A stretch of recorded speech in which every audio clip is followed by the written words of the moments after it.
Hello everybody and welcome back to my channel. I am going to be doing a Wizarding World of Harry Potter haul video.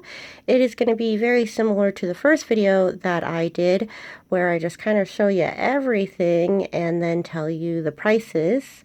I am going to start off with the clothing item first, which is all down here, and then I'll get into all the little bits and baubles that I purchased as well. So let's just get right into it. I'm going to start off first with my husband's collection. He is a Gryffindor, but he also has some Death Eater tendencies to him. So we went into Borgin & Burke's and we got him this super cool Death Eater tank top. Looks like this. It has the dark mark on it. And it is just gray, simple tank. This was $27.95. As I said before, he is a Gryffindor, so we got him these boxer shorts. These shorts are super cool. If they would have had them in Ravenclaw, I would have gotten a pair for myself as well, but they only had them in Gryffindor. I was a little bit upset, to be honest, that most of the items that they had at the Wizarding World were Gryffindor. They didn't even have a lot of Slytherin items. It was just all mostly Gryffindor. So everything that I saw that I thought was cool, again, only in Gryffindor. So I was a little bit upset about that. But since Dexter is a Gryffindor, it didn't really affect him too much. These boxers were $27.95. Again, super cute. Love those. The next article of clothing that we got was this I solemnly swear that I am up to no good t-shirt of the Marauders map. This one was $29.95. We got this one in an adult size, and I'll show you why that makes a difference later. But this is sun activated, so when the sun hits it, it changes. I don't really know what it changes into because we haven't had that experience yet, but I will let you know in a later video maybe. Who knows? If you're interested, let me know in the comments below. But so that's that one. And the last shirt that he got was this platform 9 3/4. Last time we went, he got a gray or a dark gray one. This time he got the maroon, and I was going to get it in a women's, but they didn't have any, so I might just steal this one from him. So those are all the tops and things that he got. Next, he got a pair of Gryffindor socks, which I might just steal from him also. I'm a Ravenclaw, but I like to wear the Gryffindor stuff because, like I said, everything is in Gryffindor. So, you know, I just like to wear the items.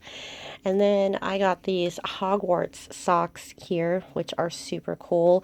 These socks were $14.95 each. Yep, $14.95 each. So pretty cute. I got these in Ravenclaw last time we went, and he was a little bit jealous, so he wanted to get the socks in Gryffindor, and then we're going to probably share these Hogwarts ones. Okay, so next for the items that I got. So again, I bought these in Ravenclaw last time we went. However, my dogs ate them, so I was really pissed, and so I wanted to buy another pair, but they no longer sell these shorts in Ravenclaw.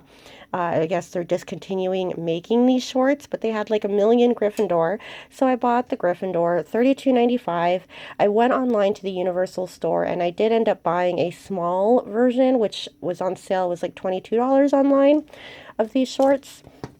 But they're super cute, so I was like, might as well just get them in Gryffindor since we're there, and yeah, hopefully I can get the ones online, but they only have them in a size small, and I'm a medium, so I don't know, we'll see how that works. I didn't, surprisingly, buy any Ravenclaw clothing items during this trip because everything that I saw that I liked, it was all in Gryffindor. I know I keep complaining about that, but I'm kind of upset about it, to be honest. But I did find this really cute top. It is a Hogwarts Railways top, and it's super cute. I really love the neckline on this. Generally when I find tops that I like, they have the like more traditional neckline like they would here. This one has a more open neckline, which I like. So that it doesn't choke me when I'm wearing it. But this one is really cool. It has this gold detailing on it, and it's just a really pretty shirt. So I had to pick it up. This one was $36.95. Also, side note, I don't know if you guys know this, if you have an annual pass for the Wizarding World, you get an additional discount on top of that. I'm not entirely sure. I think it was like 10% off or something like that. So yeah, highly recommend getting that that annual pass just for that discount alone. Okay, so I also got the Marauders Map shirt that is sun activated, but I got mine in a kid's size. And the reason why I did that was because it is a little bit less expensive. It is $27.95 versus the $29.95 for the adult size. So you save a couple of bucks, and it's basically the exact same shirt except, you know, in kid sizes. So if you want to do that, I would highly recommend doing that. It only saves you a couple dollars, but I think it's entirely worth it. So that is it for the clothing items. Now I'm going to get into the bits and bobbles. So the first thing that I picked up was this ornament. I really wanted to get Harry Potter ornaments during this trip because I thought they were really cool, but I didn't realize how expensive they were going to be. So I decided to pick this one up, and this is, I think, the only one I picked up. This was $21.95, and I love it. I think it's really beautiful, and it has all the characters, well, all the major characters in the ornament, and it has the Hogwarts Castle there in the front. It's really pretty, a little overpriced if you, you know, $22 for this I think is pretty spendy, but I just had to pick it up. I love Christmas, and this would be a great addition to my tree. The next item I picked up was this Bump and Go Ford Anglia. I really wanted to get a replica of this car, and I found this at the Wizarding World, and I think it's really cool. It's actually a toy which moves around and I guess can bump around into things, but I'm probably going to keep it in its packaging. This was $16.95, uses two AA batteries, and it's really pretty. I don't know, I thought this was a pretty cool replica. I've seen others, and they're not as detailed, but again, since it's a toy, it's probably not really well made, but the price is pretty good on this, $16.95 for this. Thought it was really cool, and I had to pick it up. Okay, the next thing I got is a Remember All. I really wanted to get something from the Wizard Wheezes store. Every time we go there, I generally don't ever buy anything because it's toys and things of that nature. Last time I did go, though, I did get the Dolores Umbridge wind-up toy because I thought it was so cool. But this time I picked up the Remember All. This one was $14.95. It does light up. Let me press the button there. So, yeah, it looks like I forgot something. Oh, but I don't remember what it is that I forgot. So, again, it is a toy, so probably not really well made, and I will probably not take it out of its packaging. But $14.95 I thought was a pretty good deal. The toys there are pretty good prices. I mean, obviously they're going to be a little bit inflated because it is a theme park and it is collector's items.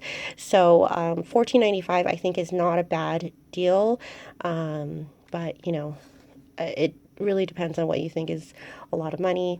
Considering we spent like $30 on shirts and things of that nature, I felt that $14 and $17 for the toy items were not bad. The best deal out of the whole bunch was the Quibbler package, which is this here. It does come with the Spectre specs on there, so if you're a Luna Lovegood fan and maybe want to cosplay her, it does come with a set of the glasses, which is pretty cool. This was the best deal, $6.95 for that, and I will probably not take it out of the packaging. However, the glasses keep falling and it's kind of annoying me, so I might take it out of the packaging and probably frame this whole thing. Don't quite know yet, but the art detail on this is really, really cool and pretty, so had to pick that up. Next item is a picture frame. I've wanted a picture frame from the Wizarding World for a long time, just didn't know which one I was going to get, and I saw this one, and I loved it. This was a bit spendy, but it's made out of leather, and this cool, like, cork material comes with a little key, and I don't know, I just thought it was really nice. Get into focus. $26.95 for this. Again, pretty spendy, but I thought I had to pick it up, so I did. All right. The next thing was the Triwizard Cup. This one, it is pretty detailed. However, it is 100% plastic, which kind of sucks, but it will be a great display piece. It was $19.95, and it does light up here on the bottom, so let me turn that on. So there we go. It lights up, which is kind of cool, and it does say Triwizard on the front there. So I had been eyeing this for quite some time now, and every time I go, I'm like, I'm going to buy it, and this time I finally did. So I'm pretty happy with that, and it'll look really great on my bookshelf, especially because it lights up. All right. Next is these Harry Potter note cards. The reason why I got this is because of the designs that they have. So it has the advanced potion making, the Marauders map, a Hogwarts letter, and the Tales of Beedle the Bard. And it does come with 16 note cards. So I am planning on doing a DIY with these. I didn't realize until I got to the front that it was so expensive. $28.95 for these. If I had to go back, I probably honestly would not have purchased them because they were so expensive, but it is what it is. No buyer's remorse here because I feel like it'll still make a great DIY project. So there's that. Okay, so next is this Hogwarts Castle. So I really wanted to buy something that represented the Hogwarts Castle. Everything was so ridiculously expensive. This was the least expensive thing I could find. However, I was still pretty happy with it. It is an assemblable, is that even a word? Assemblable? I don't know. An easy to assemble, no scissors or tape required, and it lights up. Build your own Hogwarts Castle. So I think I am actually going to build this. I'm not going to keep it in its packaging because I feel like it'll look really cool when it's built up, and it'll look really cool in my bookshelf. So it just looks like this, and you build it up, and I guess it lights up according to the packaging. This was only $14.95, which I thought was pretty cool. Again, everything else that was Hogwarts Castle related, pretty spendy, so I thought that this was a pretty good buy. Okay, so every time I go to the Wizarding World, I always get a butterbeer. This time I decided to try the pumpkin juice. Don't get me wrong, I still got a butterbeer, but this time I really wanted to try the pumpkin juice, if not for just the packaging alone.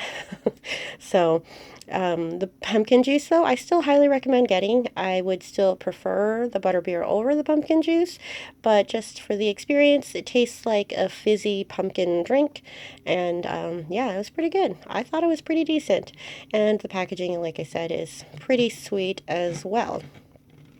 All right, and lastly, so there are these like little bar type things called, oh, if you can read that, Eternels.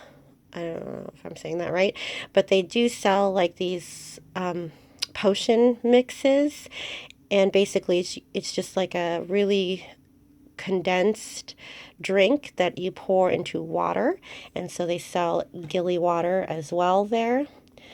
and you just pour this into the gilly water, and you drink it, and it tastes like something. This one tasted like fruit punch. This one was the babbling beverage. Tasted like fruit punch. It was really bright red, but I washed it out because I didn't want it to dye any of my other items, because it's really, really, really, really, really dense.